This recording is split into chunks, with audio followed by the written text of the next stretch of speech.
Hello 11th business. कल हमने जो टॉपिक करा था दैट वाज आउटसोर्सिंग। आउटसोर्सिंग क्या होता था?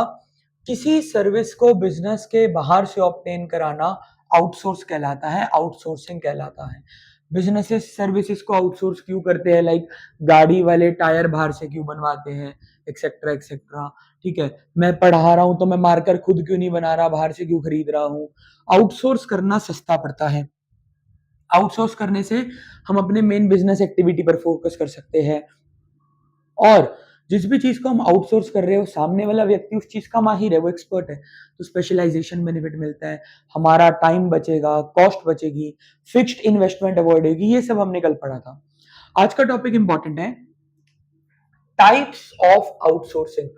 कैसी, ये कल वाले टॉपिक को और एक्सेलरेट कर देगा कि भाई कैसी कैसी सर्विसेज को बिजनेसेस बाहर से ऑब्टेन करते हैं, आउटसोर्स करते हैं, ताकि उनका बिजनेस स्मूथली रन होता रहे। तो भाई फाइनेंशियल सर्विसेज कौन सी होती है? फाइनेंशियल सर्विसेज मतलब ये हमने चार तरह की है, ध्यान से सुनना। Financial services, advertising services, courier services और कस्टमर सपोर्ट सर्विसेज। ये चार प्रकार की कुछ सर्विसेज हैं जिनको बिजनेसेस यूजुअली आउटसोर्स करते हैं, और इंडिया में चारों के चारों बहुत कॉमन भी है जिनको बिजनेसेस आउटसोर्स कर रहे हैं। अब बेटा जो नंबर वन सर्विस है that is financial services. Financial services को आउटसोर्स करना क्या होता है? पहली बात तो फाइनेंशियल सर्विसेज होती कौन सी है? भाई कोई भी ऐसी एक्टिविटी जो फाइनेंस से रिलेटेड है। भाई activities related to finance. Finance का मतलब पैसा, पैसे से रिलेटेड एक्टिविटीज को यूजुअली बिजनेसेस आउटसोर्स करके चलते हैं, आउटसोर्स करके। अब बेटा इसमें ना दो प्रकार की आती है, ध्यान से देखना। जो आपकी ये फाइनेंशियल सर्विसेज आउटसोर्सिंग है ना, जिनको आप आउटसोर्स करवा रहे हो, ये दो प्रकार की होती है, और दोनों ही बहुत कॉमन है और बहुत इजी भी है। एक होती है बच्चों factoring services, factoring services, and the other one is merchant banking services, merchant banking services. आपने कभी डेट कलेक्शन एजेंसी के बारे में सुना है? That is your factoring services. जो आपकी डेट कलेक्शन एजेंसी होती है ना, डेट मतलब कर्जा, डेट कलेक्शन एजेंसीज। आपको याद होगा हम अकाउंट्स में पढ़ते हैं, डेटर वो व्यक्ति होता है जिससे हमने पैसे लेने हो। अब मान लो यार हमारी कोई दुकान है, दुकानदार आदमी है, हमने किसी को उधार पे सामान दिया, सामान है मान लो ₹1,00,000 का, ठीक है जी, ₹1,00,000 का सामान है। उस व्यक्ति ने कहा था हम आपको पेमेंट कर देंगे फॉर एग्जाम्पल 1 अगस्त को। आज का डेट है भाई, आज आपकी डेट हो गई 6 सितंबर, महीने से भी ऊपर हो गया। पहले वो लटकाता रहा कि जी कर देंगे कर देंगे, ठीक है, जून से जुलाई, जुलाई से अगस्त आया, हमने टाइम दिया अभी, ठीक है, उसके बाद उसने फोन उठाने बंद कर दिए, फिर फाइनल उसने डेट दी कि भाई हम आपको 1 अगस्त को पेमेंट कर देंगे। आज 6 सितंबर होगी। वो बेसिकली बिजनेस का बैड डेट बनने वाला है, वो 6 लाख रुपए डूब ही चुका है ऑलमोस्ट वो पैसा। अब रोज रोज भाई दुकानदार आदमी अपनी दुकान बंद करके, दुकान बढ़ाकर रोज रोज तो नहीं जा सकता ना वहां कलेश करने। दूसरी बात, अगर उस पे कलेश करने का टाइम हो भी कि चल छोटू को भेज दिया, छोटू को भगा देता है दुकान से, कोई क्यों आ गया है, वो बदतमीजी पे उतर आया सामने वाला व्यक्ति, ठीक है। और आप लोग बिजनेस वाले हो, बीइंग अ बिजनेस आप मार्केट में ज्यादा बदतमीजी कर भी नहीं सकते क्योंकि आपकी रेपुटेशन पे बात आएगी, ठीक है, कि जी फलाना दुकानदार तो बदतमीज है, रूड है, ये है वो है, ठीक है। बेशक हम ही ने पैसे दे रखे हैं, लेकिन गलती हमारी निकलेगी। और रोज रोज यार कौन इतनी मगजमारी करे ना। ऐसे में मैं किसी डेट कलेक्शन एजेंसी को कांटेक्ट कर सकता हूँ, जो जैसे आप मूवियों में देखते हो ना, वो वसूली भाई टाइप, जिनका काम ही यही है। बस ये वो टिपिकली वो वसूली भाई टाइप नहीं होते कि मतलब सर पे आपके ट्रिगर रख के कहेंगे पैसे निकाल वरना मार देंगे, ऐसे नहीं। अपने तरीके से लोग पैसे निकलवाते हैं, they are expert in it, ठीक है। उनको लगेगा तो वो केस भी करेंगे। अब मान लो आपके मन में आएगा कि भैया हम केस कर देते हैं, तो यार इंडिया है ये, यहाँ पे बंदा खत्म हो जाता है, कोर्ट की तरीके नहीं खत्म होती। अगर केस कर भी दिया तो भाई उसकी डेट्स पर जाना तो हमें पड़ेगा, टाइम तो वेस्ट होगा, एफर्ट्स तो वेस्ट होंगे, कितने दिन दुकान बंद रखेंगे। और कौन इतनी मगजमारी लेगा यार, अपना काम करेंगे या जिसको उधार दे दिया वो पैसे नहीं आ रहे तो हम इन चक्करों में लगे रहेंगे कि कोर्ट कचहरी के चक्कर काट रहे हैं, कभी समन निकलवा रहे हैं, कभी थाने जा रहे हैं, कभी कुछ कर रहे हैं, कभी कुछ कर रहे हैं। तो ऐसे में हम किसी डेट कलेक्टिंग एजेंसी को कांटेक्ट कर सकते हैं और वो एक फैक्टरिंग सर्विसेज के अंडर ही आता है। भाई ये एजेंसीज का क्या काम होता है, ये बेसिकली कमीशन के बेसिस पर पार्टीज के लोन वगैरह की सेटलमेंट करवा देती है। सेटलमेंट समझ लो, ऐसा समझ लो कि मान लो मेरा ₹1,00,000 डूबा हुआ है, मैं मान चुका हूँ, मैं इन एजेंसी पे जाऊंगा, इनको बोलूंगा भैया ये देख लो, ये प्रूफ है, प्रॉपर प्रूफ देना पड़ेगा कि भाई मैंने सामने वाले को देखो उधार पे माल दिया, प्रॉपर ये स्क्रीनशॉट है, ये है, वो है, ये डॉक्यूमेंट्स है, बिल है, ये इनवॉइस है, और ये देखो इसके प्रूफ, इसने कहा था मैं पैसे दूंगा, ये साइन भी है इसके, इसने पैसे नहीं दिए प्रॉपर उसको अकाउंट्स का जो आपका BR होता है वो दिखाएंगे, ठीक है, बिल रिसीवेबल वाला पूरा जो आपका बिल ऑफ एक्सचेंज है, प्रॉपर प्रूफ दिखाएंगे, जिनसे उन्हें यकीन हो जाए कि भाई सच में ऐसा है। अब मेरा तो वो ₹1,00,000 डूबा हुआ है, ये वाली एजेंसी क्या करेंगे, ये हमें कहेंगे, मतलब मेरे को कहेंगे कि भैया देखो आपका तो ₹1,00,000 डूबा हुआ है, 80% में 85% में सेटलमेंट कर लो। बेसिकली वो कहेंगे कि ऐसा है, आप हमसे 80% पैसा ले जाओ इसका, बाकी हमारी हेडेक, हम जितने मर्जी निकलवाए, जब निकलवाए, जैसे निकलवाए, वो हमारी हेडेक। आपका प्रूफ से हमें समझ आ गया, आपने सामने वाले से ₹1,00,000 लेना है जो वो दे नहीं रहा। आप ऐसा करो, ये हमसे उसका 80% पैसा, फॉर एग्जाम्पल ₹80,000 ले जाओ, जीरो से तो बेटर है। 80,000 मैं भी कहूंगा यार चल हो गया, घाटा हो गया, प्रॉफिट ही नहीं हुआ, नो प्रॉफिट नो लॉस भी कवर हुआ है, थोड़ा बहुत घाटा आ भी गया, 1,00,000 डुबाने से अच्छा तो 20,000 ही है कि चल कोई बात नहीं, 20,000 कम पे सही, डूबा हुआ पैसा तो आया, ठीक है। तो इन्होंने मेरे को ₹80,000 दे दिए और इन्होंने कहा भाई अब बस आपका रोल खत्म है, आपका सामने वाले से कोई संबंध नहीं है, बाकी हम जाने, हमारा काम जाने। अब ऐसे में मेरा भी फायदा हो गया, मेरा डूबा हुआ पैसा कुछ तो आया। ये एजेंसी वाले भाई एक्सपर्ट होते हैं, और ये जब निकलवाने पे आते हैं ना, तो लाख नहीं, फिर ये बहुत ही मोटा निकलवाएंगे। वो अपने तरीके से, उनको पता है भाई, उनको रिकवरी एजेंट भेजना है, उन्होंने उसके नाम पे केस कर देना है, ठीक है, क्योंकि इनका काम ही यही है, दे आर प्रोफेशनल्स, उनका काम ही यही है कि उन्होंने डेट रिकवर करवाने। तो वो चीज होती है फैक्टरिंग सर्विसेज कि भाई date recovery, loan recovery, credit recovery की, अगर उधार पे माल दे दिया किसी को, वो वहां नहीं रहा, तो क्रेडिट रिकवरी ये करवा देते हैं, लोन रिकवरी ये करवाते हैं, किसी को लोन दे दिया, पैसा नहीं वापस आ रहा, लोन रिकवरी, ये होती है बेटा फैक्टरिंग सर्विसेज। ठीक है, ध्यान से देखना, बढ़िया इंटरेस्टिंग टॉपिक है, फटाफट देखो इसको, स्क्रीनशॉट नोट करो।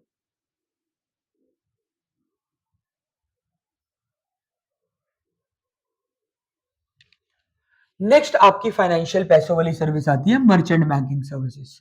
भाई अब देखो, बिजनेसेस का क्या सिनेरियो चलता है, हमारा बिजनेस का जो 7वां चैप्टर है उसमें हम पढ़ेंगे सोर्सेज ऑफ फाइनेंस में शेयर्स वगैरह। होता क्या है, कोई भी कंपनी है या कोई भी बिजनेस है,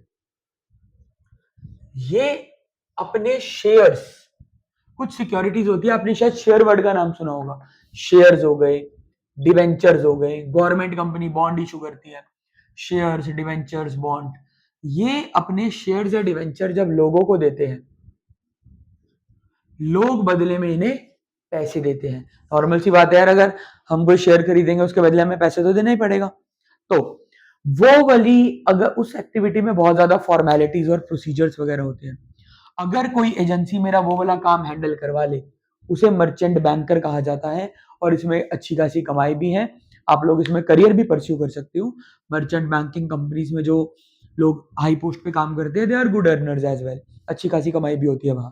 तो मर्चेंट बैंकिंग सर्विसेज यही होती है, जब कोई एजेंसी, ये जितनी भी आपकी स्टॉक रिलेटेड एक्टिविटीज है ना, कंपनी के शेयर्स, डिवेंचर्स, सरकारी कंपनियां बॉन्ड इशू करती है तो बॉन्ड्स, इन सबको इशू करवाने में बहुत ज्यादा पेपर फॉर्मेलिटी लगती है, क्योंकि ऐसे ही नहीं भाई कोई भी फोकट की कंपनी आके अपने शेयर बेच के लोगों से पैसे ले लेगी, शेयर तो बस एक पेपर फॉर्मेलिटी है।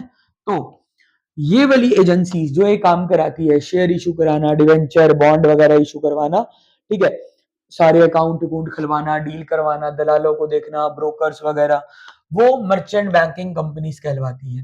ठीक है, और एक और इंपॉर्टेंट बात, बहुत सारे कमर्शियल बैंक भी ये काम करते हैं, हमने कमर्शियल बैंक के एजेंसी फंक्शंस में पढ़ा था, commercial banks perform this work, बहुत सारे कमर्शियल बैंक भी ना ये काम कर देते हैं, ये हमने बैंकिंग चैप्टर में उसके एजेंसी फंक्शंस में भी पड़ी हुई है चीज, इसका स्क्रीनशॉट लो, नोट करो, फाइनेंशियल सर्विसेज में यही है। ठीक है, फटाफट से इसका स्क्रीनशॉट लीजिए। आगे भाई सेकंड, एडवर्टाइजिंग सर्विसेज। ये इनका जमाना भाई चला था 2017-18 में। 2018 से लेकर ऑलमोस्ट आप लगा लो टिल डेट भी, अब थोड़ा कम हो गया है क्योंकि चैट जीपीटी और एआई बहुत सारा काम कर देते हैं। 2017-18 के टाइम पर ये एकदम से हाइक चली थी, ट्रेंड चला था कि भाई लड़का डिजिटल मार्केटिंग का काम करता है जी, डिजिटल मार्केटर है। और उस टाइम पर जिस टाइम पे सब एकदम से जियो लॉन्च हुआ, एकदम से सारे सोसाइटी के पैटर्न्स बदले, एड टीवी से हटके इंस्टाग्राम पे आने लग गई, फेसबुक पे आने लग गई, ठीक है। अब तो व्हाट्सएप पे भी ऐड आ जाती है, ठीक है, स्नैपचैट पे एड्स आती है, सोशल मीडिया पे एड्स आने लग गई। वो टीवी रेडियो अखबार वाली बिल बोर्ड हटके एड आपके इंस्टाग्राम प्रोफाइल तक पहुंच गई कि वहां पर आपको यूट्यूब वीडियोस के अंदर आपको एड मिल रही है, ठीक है। गूगल पे कोई वेबसाइट चला रहे हो उसमें आपको एड आ रही है। ये सारा काम जो बंदा करता है उसको डिजिटल मार्केटर कहते हैं। और ये ट्रेंड बड़ा ही चला था पिछले कुछ सालों में कि लोग डिजिटल मार्केटिंग कंपनीज में काम करते थे। हर लड़का 12वीं के बाद बोल रहा है जी हम 2 साल का डिजिटल मार्केटिंग कोर्स कर रहे हैं। ये 2-4 वर्ड्स आपने सुने होंगे ना, digital marketing, SEO, search engine optimisation, G ads चलाते हैं जी। आप वैसे लोग ऐसे समझाते हैं इंडिया में, जी आप यूट्यूब की वीडियो देखते हो ना जी, उसमें जो एड आती है वो हम ही लगाते हैं, वो चीज। तो ये होती है आपकी एडवर्टाइजिंग सर्विसेज। अब इसका बिजनेस में क्या रोल है?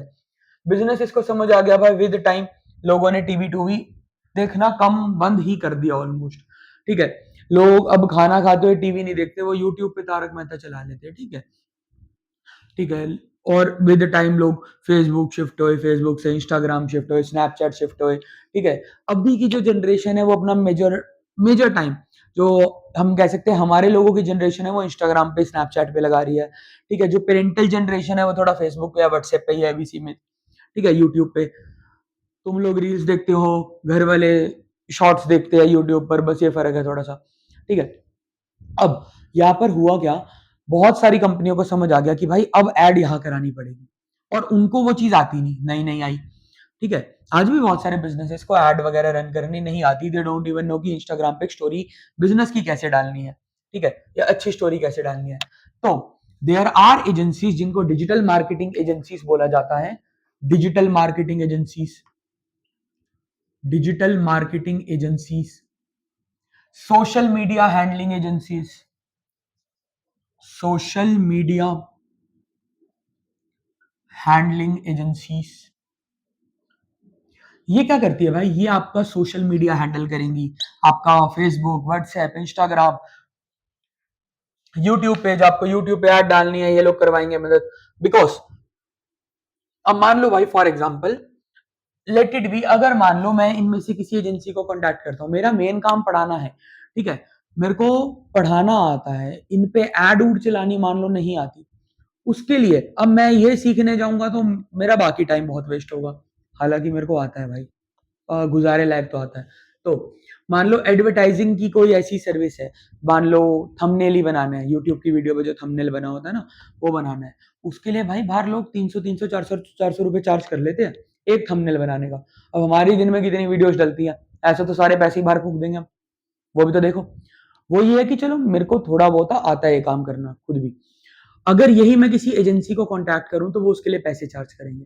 बिजनेसेस को क्या फायदा है भाई, जिन लोगों को ये काम नहीं आता, ठीक है, या जिन लोगों को ऐड करवानी है, इंस्टाग्राम पे अपनी प्रेजेंस बनानी है, लोगों ने पता लोग वही देख रहे हैं, but they don't know how to post a story, how to post a reel, how to make a professional design, एक ब्रोशर कैसे बनता है, ठीक है, रील कैसे डलती है, वो वाली रील नहीं, वो टिकटॉक वाली रील नहीं, बिजनेस की रील्स कैसे डलती है, क्या हैशटैग क्या होता है, एल्गोरिथम क्या होता है, कैसे व्यूज आएंगे, कैसे नए लोग जुड़ेंगे, उनके लिए in advertising services, in advertisement agencies को कांटेक्ट कर सकते हो, जो बिजनेसेस को डिजिटल मार्केटिंग की सर्विसेज प्रोवाइड कराते हैं, ठीक है, आपकी एड्स रन करते हैं, इनके एड कैंपेन्स होते हैं जिसके थ्रू भाई ये बेस्ट एड रन करेंगे। और यार डिजिटल में तो बहुत फायदा है, इवन आप लोग थोड़ा बहुत अभी देखोगे ना इंस्टाग्राम वगैरह पे, तो हमें ये तक फैसिलिटी है कि अगर हमने एक पर्टिकुलर ग्रुप को टारगेट करके ऐड दिखानी है ना, तो उन्हीं को दिखेगी, टीवी की तरह नहीं कि हर कोई देख रहा है, एक ऐड चला रहे हैं, जिसको समझ आती है देखो, नहीं आती ना देखो।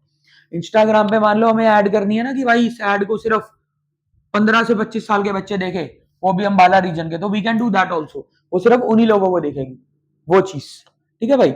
तो ये आ जाता है आपका एडवर्टाइजिंग सर्विसेज के अंदर, इसको नोट करो फटाफट। जल्दी से। नेक्स्ट बच्चों आपको आपकी आ जाती है कुरियर सर्विसेज। ये तो यार सालों साल से लोग कर रहे हैं, तो इसमें तो कुछ नया भी नहीं है वैसे, ये तो सालों साल से लोग कर रहे हैं। बस हाँ ये है थोड़ा कि ये ऑनलाइन के बाद से थोड़ा और बढ़ गया।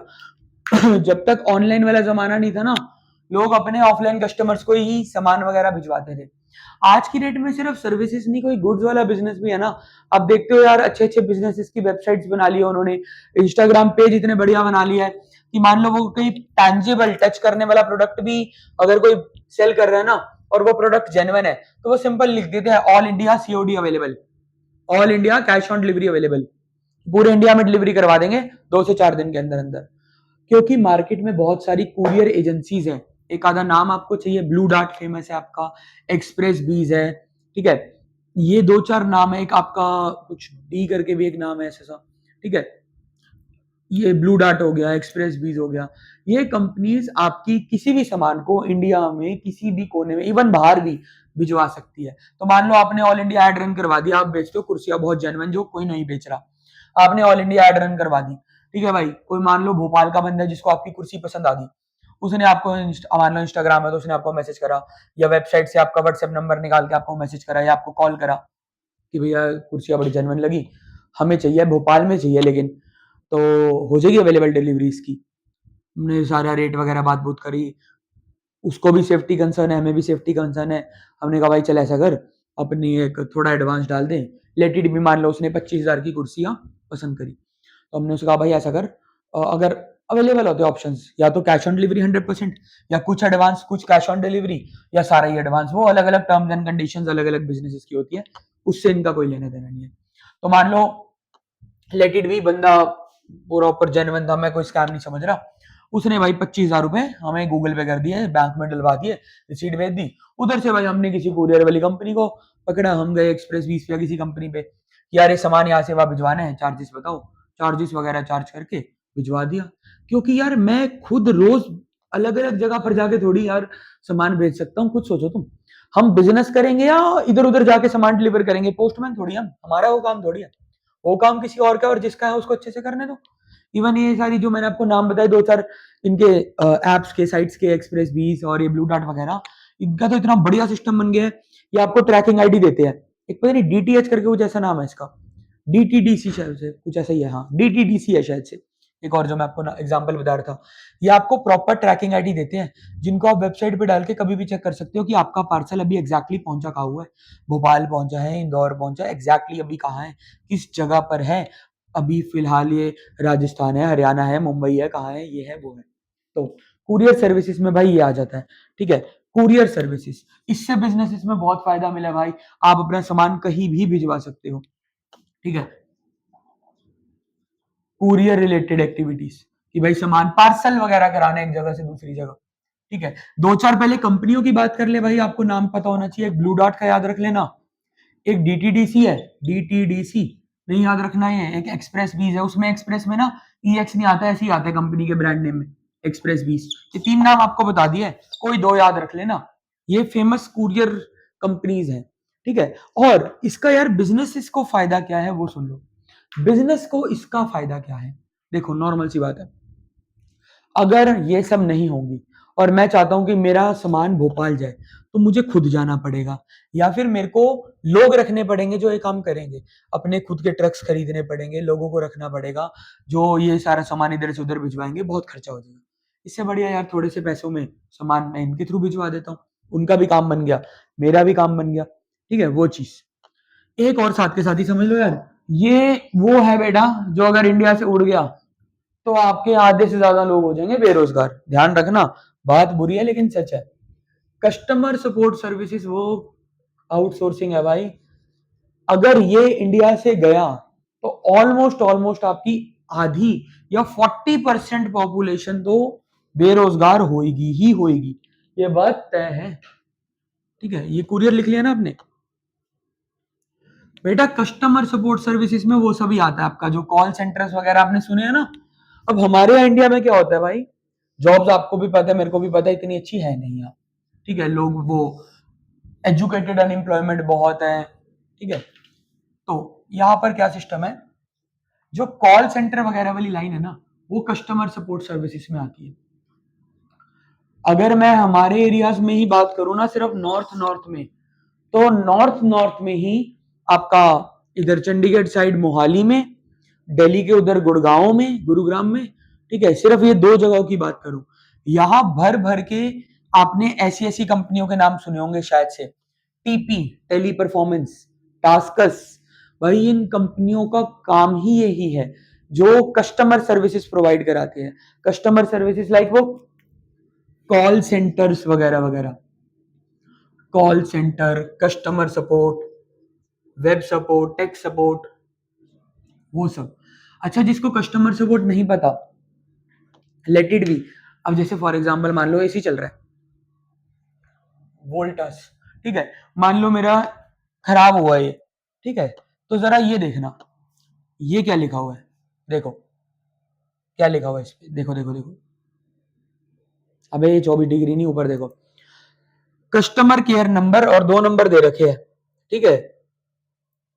अगर इसमें कोई दिक्कत है, मैं इस नंबर पर कॉल करूंगा, वो सामने से बोलेगा या बोलेगी, हेलो सर नमस्कार, मैं वोल्टा से बात कर रही हूँ, मैं आपकी कैसे सहायता कर सकती हूँ, ठीक है। उसको मैं बताऊंगा, भाई तू मेरी कैसे सहायता कर सकती है, मेरा एसी नहीं चल रहा, इसको आगे ठीक कर।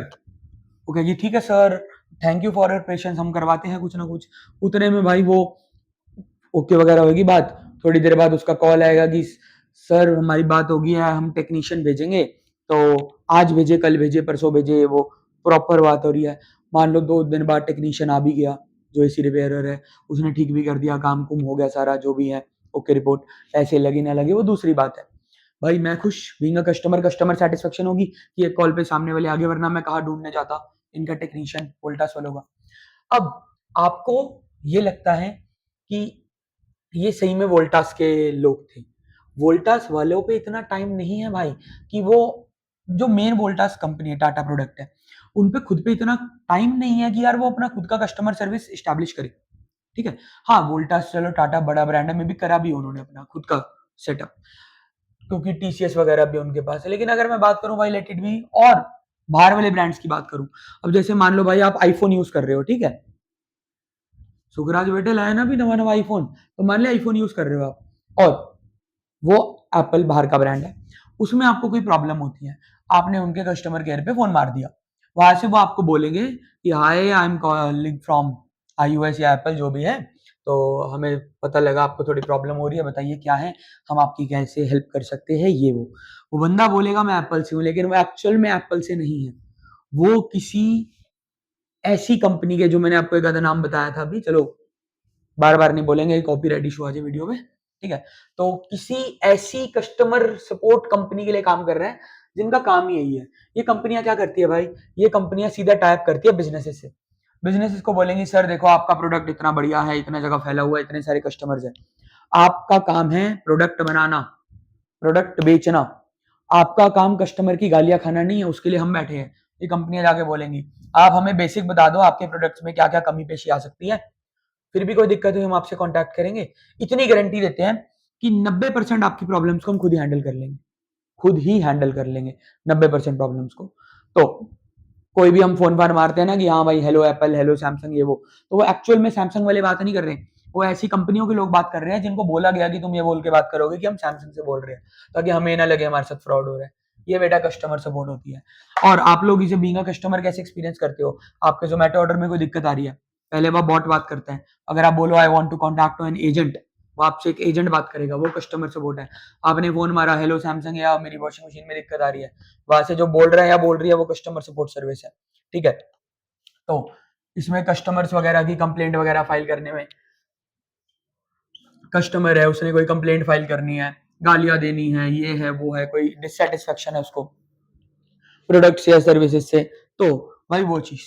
और इंडिया के केस में मैं तुम्हें क्या बता रहा था भाई, इंडिया को लोग बीपीओ का हब बोलते हैं, कि इंडिया बीपीओ का हब है। तुम्हें एक और खास बात बता दूं, पूरे वर्ल्ड की, सिर्फ इंडिया की नहीं, पूरे वर्ल्ड की जितनी भी एमएनसीज है ना, मल्टीनेशनल कंपनीज, वो अपनी प्रोडक्शन जहां मर्जी करे, चाइना में करे, नेपाल में करे, फर्क नहीं पड़ता, वो सेल्स जहां मर्जी करे, पूरे वर्ल्ड में करे, लेकिन वो अपना कस्टमर सपोर्ट सेंटर हमेशा इंडिया में बनाती है। रीजन, इंडिया में अपना कस्टमर केयर बनाने का क्या लॉजिक, उनको पता है इंडिया में पॉपुलेशन इतनी है, बेरोजगारी है, लोगों को नौकरियों की जरूरत है। यहाँ पर कॉल सेंटर्स में इंडिया में 15,000, 20,000, 25,000 पर मंथ पे एक एम्प्लॉय हायर हो जाता है, ठीक है। अंबाला साइड बात करूं तो 10, 15, 20,000, Mohali side 25,000, Gurgaon side 30-35,000 cost of living के हिसाब से। लेकिन यही काम अगर मैं इंडियन रुपीस में कन्वर्ट करा के बोलूं आपको, मान लो फॉर एग्जाम्पल एप्पल है, अगर वो यही काम, यही सेंटर वहां पे यूएस में मान लो स्टैब्लिश करेंगे ना, बल्कि ओरिजिनल उनका जो जहाँ का उनका मैन्युफैक्चरिंग है, जहाँ का वो ब्रांड है, अगर एप्पल अपना कॉल सेंटर यूएसए में स्टैब्लिश करेगा ना, इंडियन रुपीस में ही कन्वर्ट करके बोलूं आपको, तो उनको भाई कम से कम वहां पर मंथ का 1,00,000 1.5 लाख रुपए एक एम्प्लॉय को देना पड़ेगा। यहाँ 15,000 में बंदा काम करके राजी है वाला। दैट्स द रीजन ब्रांड्स का बहुत फायदा होता है इसमें, इसलिए वो अपना कस्टमर सपोर्ट इंडिया में लगाते हैं, तो इंडिया बीपीओ का हब माना जाता है। भाई दैट्स ऑल फॉर दिस, जो भी डाउट्स होंगे पूछ लेना, लगता तो नहीं होंगे बट स्टिल ओके।